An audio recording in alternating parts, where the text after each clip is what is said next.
It sucks. That's how I feel about it. Little conversation, little pre-conversation going on. I agree before with the you, Audible, Paul. right? I agree Exactly. with you. You'd suck if you knew too, but you Yeah. just don't know what we're talking We'll about. fill them in later. Man, maybe we'll fill you in later. Depends on how the show goes. But I can tell you this: Kim Bokamper, John Congemi with you in the Audible here on this Wednesday. John, I kind of had a hangdog day today. Yeah. I had stuff going on at the house. It was a mess, and I had to run up to Fort Lauderdale for something, and got caught in traffic and the whole thing. Just had one of those days that everything is just crappy. And then I walked in here and I saw something, and all of a sudden I just had a smile from ear to ear. I think I know what it is. Logan got a haircut, man. For the first one. Logan, when was the last time you got a haircut? Before we went to London. Before we went to London. So that's almost years ago. Is that 6 months? That's almost 6 months, Yeah. right? Maybe not 6 months. Yeah, pretty close. 4.5, 5 months. Imagine that poor bastard. No, he said cutting his hair. no, but he said before we went. So you got the week before Yeah. we went to London. Okay. It was a lot of work. It was a lot of work. It was getting a little shaggy there. I can tell you that. That would be the equivalent of somebody leaving a home unattended with no lawn care, and then coming back 6 months later. That would be like Leon being here for 4 straight shows. Or on time. Is what it would be like. Or be on time. Or be on time for 4 straight shows. Very, very similar, yeah. Description of something. Yes, give you some information that really means something. Yeah. Not that information when you start to say it and he starts going. We asked him to Google a couple things today. Yeah. He gave us that blank stare that we normally get from How do you get on Google? Anyway, let's get to the task at hand.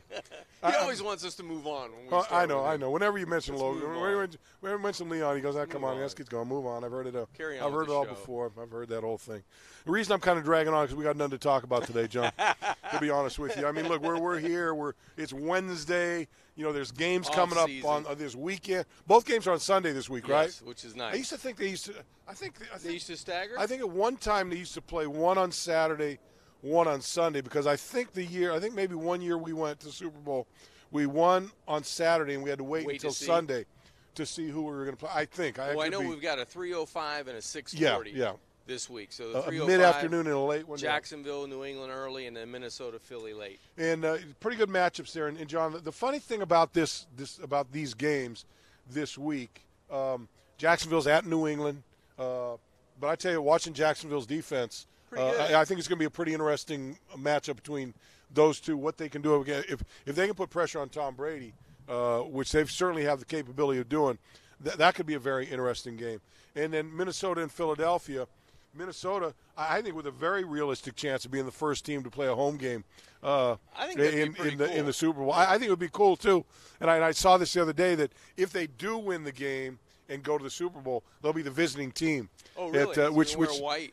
Well, yeah, but I wonder if they've got to relocate out of their locker room and go into the visitors' locker room. I would assume so, right? Yeah, but at least they would be there at home. So anyway, I'm expecting a good thing. But the interesting thing, John, about these games this weekend is, we've talked for a long time, and the talk about this league for a long time has been, hey, you can't win unless you got a great quarterback. You got to have the great quarterback to get there. You look at Tom Brady, Foles, Bortles, and Case Keenum are your quarterbacks. So 3 guys who I would call quasi-journeyman guys, and then you got maybe the greatest quarterback to ever play the game in Tom Brady. So it kind of crashes that theory that you've got to have a great quarterback to be able to win in this league and to get to a Super Bowl. I think it might, but going into it, looking at the names, I would say you either have to have that elite quarterback, or you better be not only pretty good, you better be very good around him. Meaning one side of the ball needs to be dominant, whether having athletes and having explosive players around those types of quarterbacks where you can run the football, you can win the turnover battle, you can put pressure on opposing quarterbacks. But I would think Tom Brady going into this, and the New England Patriots, quite frankly, they have to be laughing down deep inside, because if you had told them at the beginning of the year that you would have to defeat the Tennessee Titans at home and then defeat the Jacksonville Jaguars at home to get to another Super Bowl, to play either Philly or Minnesota, I think they said sign me up for that right now. I'll take that 10 out of 10 times because, the usual suspects aren't around. The rematch with the Atlanta Falcons, Green Bay's nowhere to be found. Dallas Cowboys. Pittsburgh Steelers. Yeah, the Pittsburgh Steelers on that side Yep. are nowhere to be found. So eventually getting out of the AFC and then challenging the NFC, Yep. I think if you're New England, you've got it exactly the way you want it. No, I don't think you could ask. If you're New England, you couldn't ask for a better situation. First of all, you had the bye week. You're playing at home. You got this game at home. And although of the two games, I got a feeling. I think Jacksonville is a team that could upset New England. I think just because, and you talk about it, but if you don't have that elite quarterback, you better have some things around him. And you look at Jacksonville; they've got a great running game. They've got some pretty decent receivers. They've got a good offensive line, and they've got a hellacious defense that can put pressure on you, whether they rush 4 guys or whether they want to come and get exotic and throw some blitzes at you. They've got some good cover guys. They've got some good linebackers. They're a very, very good defensive football team. And the thing to me, I keep going back to the New York Giants when they were going for an undefeated season. When New England was going for an undefeated season, and New York beat them by rushing 4. Right. They had 4 defensive linemen good enough to and at times I think they had 4 defensive ends they'd stick in there. They did. So they could get there with 4 guys and let their cover guys cover with max coverage behind them. And they put pressure on Tom Brady, and that ultimately, I think, is what made a difference in the game. And I think if Jacksonville is going to win this game this weekend, I think that's what they've got to do. They've got to get pressure, be able to get their coverage back there, and not allow those underneath routes to go from a 5-yard gain or an 8-yard gain to a 35-yard gain. I think Jacksonville has the talent defensively to do that. They can get after the quarterback. Yep. Their linebackers run really well. Yep. Miles Jack was running all over the place. He's a spectacular player. And then when you talk about the secondary, they're young and they're aggressive on the corner. They do a lot of good things. Yep. So they have all the intangibles to match up with the New England Patriots. It's whether Tom Brady makes a couple of plays that other guys just can't make with third down conversions, or when you're going to see it at one time on Sunday. He's going to run for 5 yards. It's going to look like he ran for 50, but he's going to get 5 or 6 yards on a scramble on man coverage where he's able to escape, get a first down, and all of a sudden it changes the complexion of that drive or that game. But, Bo, I was looking at some statistics today, and I don't know where it was on Twitter. It might have been on NFL.com. I can't remember where it was. But in the 70s, in terms of percentage, these were the most important stats in terms of teams winning games. It was explosive plays, it was penalties, and it was turnover ratio. Those 3 things were ahead of scoring first in a game, having the lead at halftime, having the lead at the third quarter, getting so many first downs. But it was explosive plays, turnovers, and penalties were all 72% or above. Those traits on good teams carry you to victories. That's what the statistics are saying. I think when you look at good teams over the course of you could go as back as many decades as you want and look at teams that have won championships or been to championship games or been to Super Bowls or won Super Bowls. You'd probably find them pretty high up in every one of those categories. I don't think there's any question about that. And you look internally to this football, the Dolphins, and we were talking about on the show the other day, the easiest way, someone asked a question, now what's the easiest way for the Dolphins to improve? And the first 2 things that came to my mind were penalties and turnovers. Cut down the turnovers, cut down the penalties, and you could be right there. But easy to say, not so. Look, I say this, easy to say, easy to do. But your guys have to buy into it. Right. They've got to be committed to it, and it can't just be window dressing. That hey, we're going to cut down on penalties this year. Look, they've got officials out there every single week, every practice, every day watching them practice, and yet they still run into those. They still run into those issues, and it's certainly not they're not the only team in the league. But I can tell you this: all the other teams in the league that are close to them in penalties. They're all doing like what you and I are doing, sitting here going, hey, I wonder how the games are going to be this weekend. That's right. That's right. And because that cone, as you move along in the playoffs, the percentages and that margin for error gets so thin. Pittsburgh found that out. Yep. You know, you don't make They made some explosive plays but on fourth down, but the normal play. Well, but the other thing they did, though, they gave up explosive plays on the backside. Exactly. They gave up some big runs to Leonard Fournette. Yeah, no doubt. And some passes down the field. They had that one late in the game that really kind of put the nail in the coffin for them. But the other thing about the games that are interesting to me, I read a nice article today, and I've thought about this a lot during the course of the season, watching this Jacksonville turnaround. I mean, this is a team that had been in the doldrums. I know for probably the last 7 or 8 drafts, I know every time I've done it, it's like, hey, whoever goes to Jacksonville, you'll never hear from them again. Yeah. They're like going into the black hole if you go up to Jacksonville. Well, that's all turned around. And the article I read today, which I agree with, wholeheartedly, is I think you see in one short year the influence of Tom Coughlin on that football team. I mean, this is a detail-oriented guy. This is a guy that looks at everything. The article I was reading was, I guess, where they played. Where were they at last week when they played? Were on the road or they were at home? Who's that? Jacksonville. They're in Pittsburgh. They're in Pittsburgh. Yeah. So in Pittsburgh, the executives don't have their own box. So Coughlin is sitting up in the press box. He was with Jeff watching the game. Skinny Jeans, wasn't he? Wasn't he right next to Skinny Jeans? I think so. Jeff Darlington? I think he probably was. Look, if he was up there, I'm sure Jeff wasn't very far away, no doubt. But we're talking about Tom Coughlin and how meticulous he was taking notes, and how even when they made plays, big plays, you'd see him knocking down and kind of have a little scowl on his face. I mean, look, okay, we made a good play, but I see this, I see this, and I see that, and we can do this better. And so I think that I really think the influence, because they've had some good players on that team for a while, and they've had a lot of high draft choices on that team for a while, and they really have done nothing with it.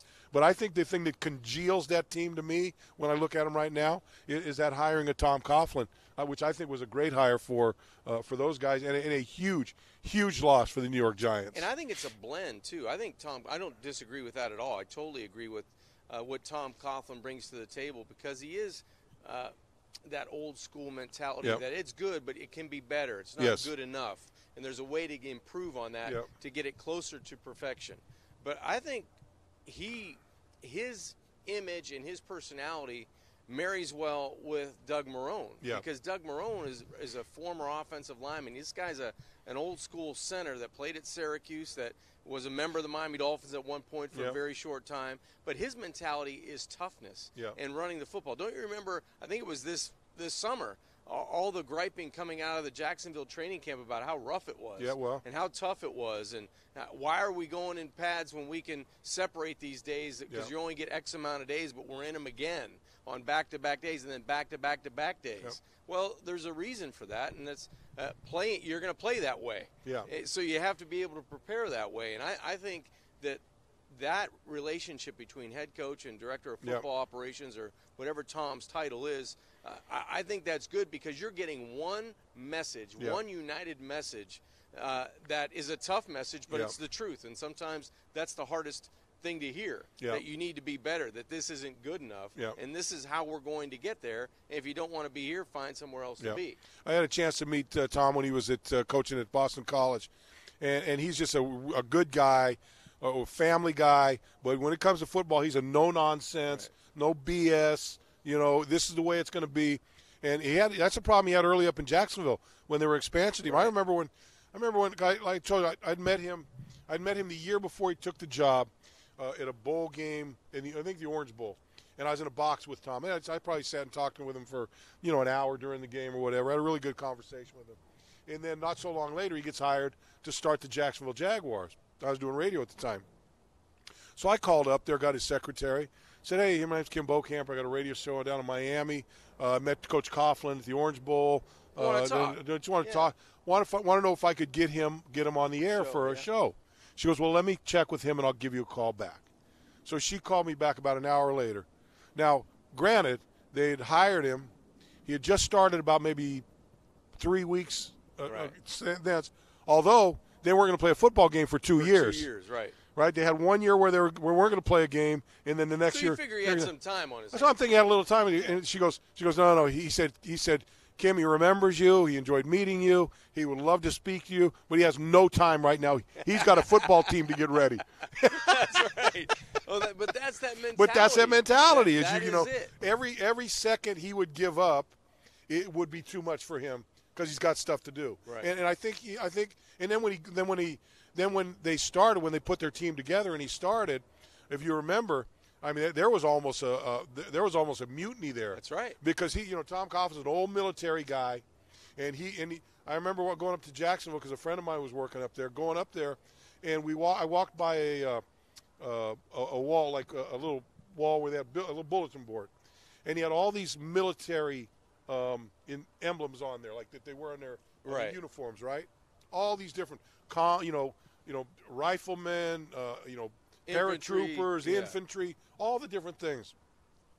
So I said to my buddy, I said, what are all these for? He goes, oh, that's what you get when, if you make a big play. You make a big play. It's like those stars, these decals on your helmet. He gives you the military thing. Yeah. Along with that came the rule that in the meetings, you needed to have both feet on your ground, both feet on the ground at the same time. Back up, right. Back and back. No hats, right. No glasses, and just no phone, no nothing. Right. And it was like that from day one and really there was a mutiny there. But I mean, look, within a couple of years they were in an AFC I forget if they were in the NFC or AFC at that time, whatever they're in. But they were in a championship game, and so that's kind of the way he goes about it. And I think you can see that imprint of Tom Coughlin really over that team through the coach. Well, whatever they're doing, it's working, and they did a really good job in free agency. They get a dominant defensive player in Campbell up front. Yep. They get a talented running back in the draft. They've got really good wide receivers. They've got excellent offensive line play. Yep. Brandon Leonard from St. Thomas and UM, the highest paid center, I think, in the league, was dominating the defensive front. And I'm talking about moving people against their will, along with their other four offensive linemen. And then we talked about their defense, how well they run, how well they cover, and how physical the linebackers are. Yep. If they miss or if they misstep, they're so quick that they're back on track, being able to affect the play. Yeah, no doubt. So yeah, it's been interesting to see how that team's turned around. I just said because I read that article, I just thought it was so interesting. Well, how about this? I texted Doug Marrone after the game, the head coach of the Jaguars, just to say congratulations and good luck in New England. Hope you kick their butts, whatever. And I could have said, you guys look like horseshit. You guys were terrible. You guys, and he was going to text thanks no matter what I said, because it was probably already on the phone. Whoever texted me, thanks, thanks, thanks. But it probably pained him to do it. But it was one of those things where I didn't think they had a chance to go up into Pittsburgh and take a lead like they did. Right. But it goes back to the stuff you had in the article. Goes back to the way that the mentality of that team feels like that. That's a great feeling to have, that you're going to go into places with a chance to win. And it kind of touched a nerve with me from the standpoint that, and you touched on it a little bit here, John, was that, during my career, and again, I always preface it saying, look, I played for one coach, so I've got a skewed, thought of NFL coaches and how they go about their business. But I know this under Coach Shula, if we could go play a game, we could go win a game. We could win a game by 14 points and walk in that locker room and get our asses ripped because we didn't play well enough. You guys were much better than that football team. You didn't do this, you didn't do that, you didn't do that. But that's what it takes. That's what it takes to be a perfectionist. I remember we played in the Super Bowl. We lost to the Washington Redskins first time I'd been to a Super Bowl. And you kind of expect which is a gut-wrenching thing to lose a Super Bowl, I've said time and time again, I would rather not have gone to a Super Bowl than to lose a Super Bowl, because it just rips the guts out of you. So you kind of walk in the locker room after the game and you half expect, hey guys, it's been a good season. You got close. Man, we sat there for a half hour and he just ripped our ass. You guys had a chance to be world champions out there, and you pissed up a rope and and on and on. And you're sitting there going, Jesus Christ, we just got our ass kicked out there. Now I'm getting my ass kicked in here. I feel bad enough already. And then the next year, the first day of training camp, I told Sam, the very first day of training camp, the very first thing he did, he stands at the podium, shut out the lights, turn the projector on, and we watched the game. Oh man, that's the worst. Coach Shula. But you know what? Again, I've always said he was a very, very tough coach to play for. But when you look back at it, you stacked up a lot of wins and had a lot of success. and you say thank you and got out there. Yeah, you're darn right. Yeah, you say you know what? It wasn't a whole lot of fun when we were doing it, but I know why he was doing it. But you know why he was doing it, and that kind of all of that kind of goes into the Tom. The other thing about Tom Coughlin that popped in my mind when we were talking about, you know who Tom Coughlin played with at Syracuse? No. Larry Zonka. He was on the same team with Zonk. They used to ride. Zonk lived in Ohio. Tom Coughlin, I think, lived somewhere in Ohio, and they used to every year before they would drive to Syracuse and back together whenever they were going to for training camp or coming back for Thanksgiving or whatever. They always they and I said, well, how was Tom back then? He says, same son of a bitch he is right now. That's good. Yeah. See, the guys don't change. He knows what he is, and consistency pays off. All right, let's kind of get to some business here. That took up some good time. Yeah, I think the show's going pretty well. Leon's sleeping, but I mean, other than that, Logan's hair's starting to grow out from our show. Leon, I think. I said something, and Leon was he snapped back. He snapped up. I thought you have a brace on put Friday. A brace around his neck. Yeah, no doubt about it. Hey, there's some reports out there of some more changes to the coaching staff. Danny Barrett. Earlier in the week, it was Lou Anaramo and Terrell Williams, the defensive back and defensive line coach, that didn't have their contracts renewed. Danny Barrett has since been released. Clyde Christensen, the offensive coordinator, has been reassigned. He's not the offensive coordinator anymore, but he's been reassigned. Not sure what his position is going to be. Daryl Loggins came from Chicago, will take his place as the offensive coordinator. Jeremiah Washburn came in. He'll take over the offensive line. He was here 2 years ago. Right. And the son of Jim Washburn, who was here last year as the Dolphins defensive line coach. Eric Studsville from Denver. Looks like he's going to be the guy that's going to come in and take over that running back position for Danny Barrett. And then Chris Kosurik is the defensive line coach from Detroit. Right. That's going to come down. He worked with Sue up there, so I think that connection with Sue, because I know Sue was very close with Terrell Williams. And so I think it's nice to have somebody there that he's got a relationship with that can get you going there. So those are the changes to the coaching staff. None of it's been official. There hasn't been a press release from the team given out. So, but that's the news that's out there, and I'm sure they'll all come to fruition at some point here. Let's get to some of these questions before we get out of here. New Breed 211. What's a good quarterback you think the Finns should look at? Well, I'm gonna say any quarterback you're going to look at right now for the Dolphins should be through the draft. Absolutely. Wait and see what's after the draft, and if you need to find a veteran guy out there to come in. But I think they should look for a guy that can come in and put some pressure on Ryan Tannehill, and be good enough to where in the event that Ryan can play, it's a given that Ryan's a starter. Right. But based on 2 knee injuries back to back, you've certainly got to be prepared for someone. So I would say some quarterback in there. Baker Mayfield's a guy that keeps popping in my head because he's one of those guys that just seems to win no matter what. He's got a lot of different things he can do, and I don't like the 2 guys from California anyway. I like the guy from Wyoming a little bit. Haven't seen much of him, but he just seems to have all that. He seems to have all the intangibles and all the size and everything for that. But I just think it's got to be someone that's going to be able to push, right? And it's got to be somebody that in the event that your starter goes down, he can come in and play and not come in and be a disaster for you. Well, you've got, I think it's Finley at NC State. Yeah. You've got Rudolph at Oklahoma State that's going to be around. And that, if you don't get that, not a second-tier guy, but not a guy you're going to pick at 11. Right. You might be able to get a guy 3rd, 4th, or 5th round in addition to if you select a guy at 11 or you get a guy in the 2nd or 3rd round. So there's a number of quarterbacks that I think play the role of young, have to step in, but young and get it in a year so that you can push or play that next year. Yeah. But I think it's kind of consensus out there with anybody that's following this football team, and the consensus are people that cover this football team. You're not hearing much from the staff. But I think the consensus is they've got to me they got to get a quarterback in the draft, and to me that quarterback's got to come between round 1 and round 4, which what I've been saying all along. Black Man Game's back. What players will be back next season? Well, it's kind of hard to go over the players will be back next season, but I can tell you the guys that aren't expected back next season. It's not official. Lawrence Timmons, Juwan James didn't get his 5th-year extension signed. I think they could still renegotiate with him, bring a number down if they want him. But I think the ascension in the play of Jesse Davis. Yeah, may have put him out of position in that right tackle. I think Jesse Davis may be the guy they've got penciled in. I think that so, starting right tackle for a long spot. time. Julius Thomas and Jay Cutler. So those are the guys that aren't here. You may have Fasano retire. Fasano may retire. What Anthony's going to do.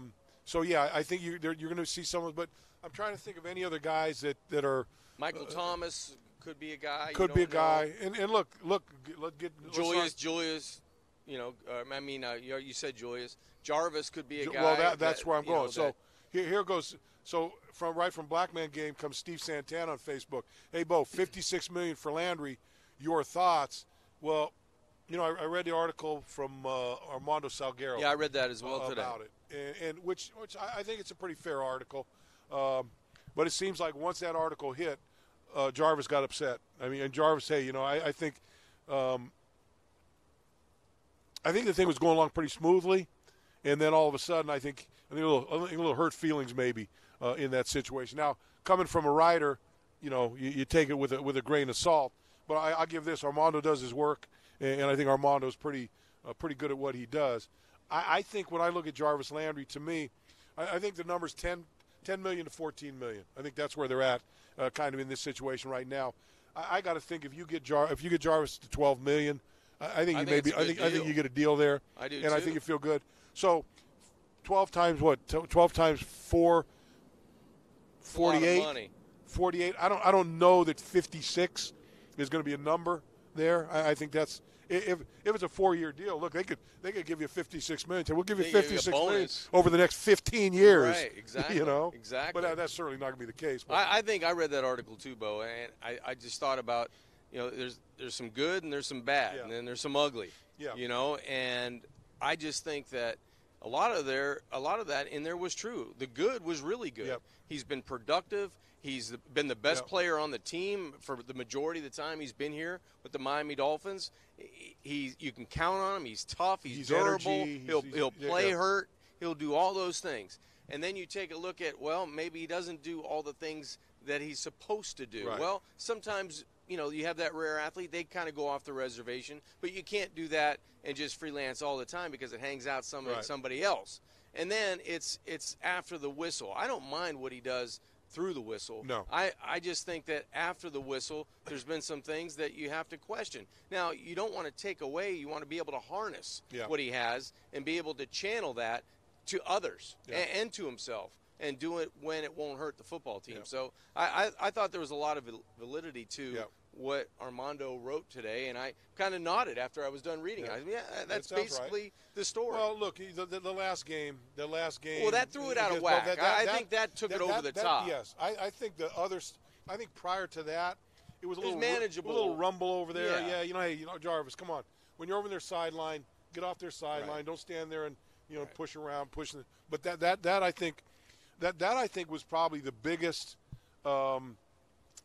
Light comes on about his contract. Whoa, should we take a harder look at that situation? Because everybody in the organization felt it was very embarrassing. Right. It was embarrassing for Jarvis. It was embarrassing for the franchise and the team. So I think that certainly threw that into the spotlight when it comes to Jarvis. I just think when you take it all together, it's all going to come down to money. Yeah. Whether his personality, whether his play after the whistle, whether his production that he's had, which has been great over the last the short period of time he's been a member of the Miami Dolphins. It's all going to come down to, is it 12, is it 13, or is it 14? Yeah, that's good. And if it's 12 or 12 and a half or 12-8 or 13, maybe the Dolphins and Jarvis win. If it's not, Cleveland's going to sign him, Jacksonville sign him, somebody else will sign him.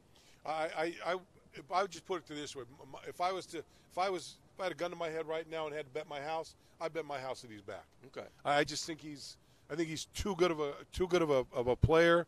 I don't think you want to take that chemistry of that wide receiver room out of there by taking him away, because I think it just sends a bad message. But hey, look, if he doesn't want to be here and the Dolphins give him a good offer and he decides he wants to go somewhere else, I wish him best of luck. But I would like this team better if Jarvis Landry was on it. I would too.